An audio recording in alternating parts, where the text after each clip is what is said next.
I will be reading out a speech by Cynthia Stimpel, the SAA whistleblower. Unfortunately, she could not make it today, but I will read this particular speech on behalf of her.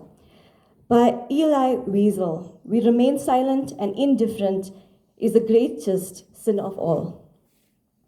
Babita Deokaran was a civil servant who took a stand against corruption and paid for unrighteousness with her life. On a cold morning in August 2021, 2 weeks after reporting suspicions of gross financial misconduct at Gauteng's Tembisa Hospital, she was shot 12 times as she returned home after dropping her daughter at school. I did a walk for whistleblowers last year in October 2024 into November, over 40 days and 700 kilometers, to honor and remember whistleblowers. I commenced the walk with the first day being dedicated to Babita. Each step I took that day, I tried to feel what she felt during this period of highlighting the fraud, how she reported it, and the subsequent events which took her life. I drew parallels with her life. I thought of all the media articles of the events which took place, of her family, her siblings, and especially her daughter, Tiara. What devastation they must have felt, the horror, and the sheer non-comprehension of why this has happened. I recall that period of pain. While walking that day, I felt hope with every step and with every kilometer. There was sunshine and warmth. There were flowers along the pathway with many butterflies who flitted around me all the way until my destination that afternoon. And I had hope as I walked each step that Babita did not die in vain, that she wanted her life to continue their lives and not be saddened at all. She has lived a purpose and she has left us a legacy to follow, to fight for justice. To the family of Babita Deokaran, your sorrow is observed and your resilience is held on the highest esteem. With every memory and every tribute, be assured that Babita's life has ignited a movement, a call for action, transformation, and hope.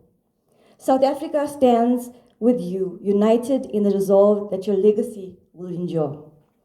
The ACM has declared the 23rd of August as the South African National Whistleblower Day, in the honor of Babita Deokaran for the personal ultimate sacrifice of her life.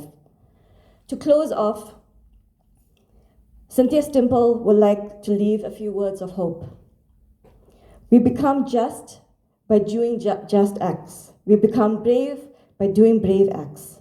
We become honorable by doing honorable acts. When we are kind, kindness grows. When we seek unity, unity grows. These are the values we should all live by. The only thing necessary for the triumph of evil is for good men and women to do nothing. Edward Burke. Thank you.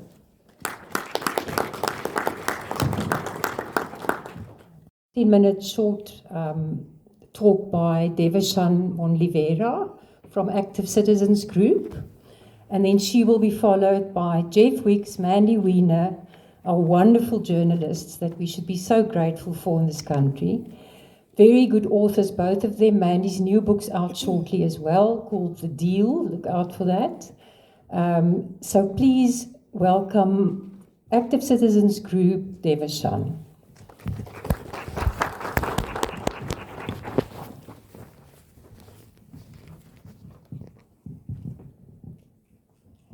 When broadcaster Edward R. Murrow in 1945 suggested the press speaks for the dead, did he mean Jeff Wicks speaking to four brave whistleblowers we sadly lost through the assassin's gun? Hello, Sanabonani, Molweni, Dumela, Lojani, Avobeni, Vanakam, Namaste, and good evening, esteemed guests, colleagues, friends, and fellow advocates for justice. I am privileged to speak on behalf of whistleblowers and also on behalf of the Active Citizens Movement. Tonight is a bittersweet event. We solemnly commemorate 4 years since Babita Deokaran was taken away from us. And at the same time, we celebrate the release of a book that so vividly chronicles the struggles she endured, the values she lived for and in the end died for. Tonight, we officially launched The Shadow State by Jeff Wicks.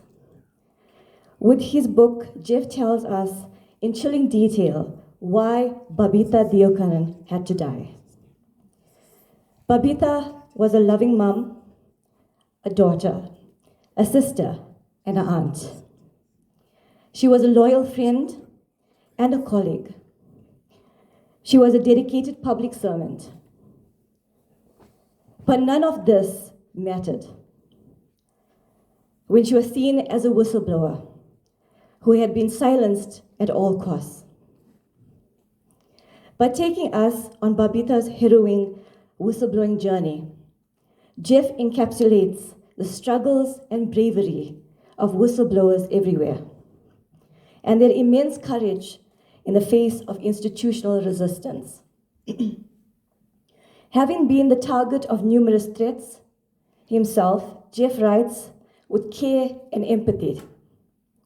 And in writing his book, Jeff, like Babita, has become whistleblower for us all.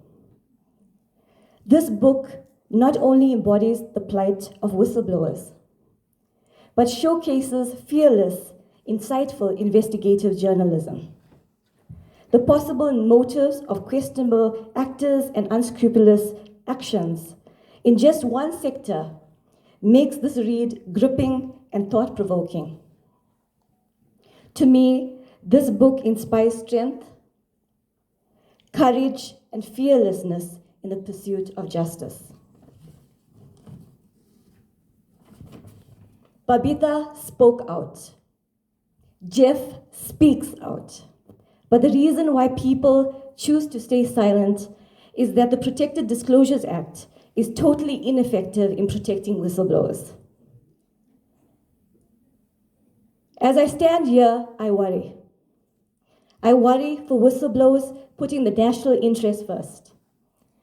I worry for the well-being of honest reporters like Jeff. And I worry that Babita and her family may never see the justice they deserve. Why Babita Deokaran had to die? She had to die in an attempt to destroy the dream of 1994. But we won't let that happen. Not us, the honest, hardworking citizens of South Africa. Not us, the dedicated officials like Babita. Certainly not the fearless reporters and writers like Jeff, who won't let us forget the sacrifices made by whistleblowers. On behalf of the Active Citizens Movement, our demands are as follows. 1. Formally declare 23rd August National Whistleblower Day. 2. Fast-track urgent legislative reforms to strengthen whistleblower laws as recommended by the Zondo Commission.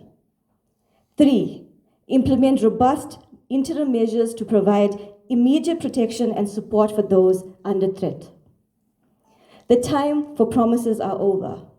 We must protect the protectors. Let us honor their courage with action. We wish Jeff Wicks all the best and thank him for his dedication and unwavering support to bring to light injustices against Babita and many other whistleblowers. This gives whistleblowers hope and an opportunity to carry on in the face of adversity. And still we rise. I thank you.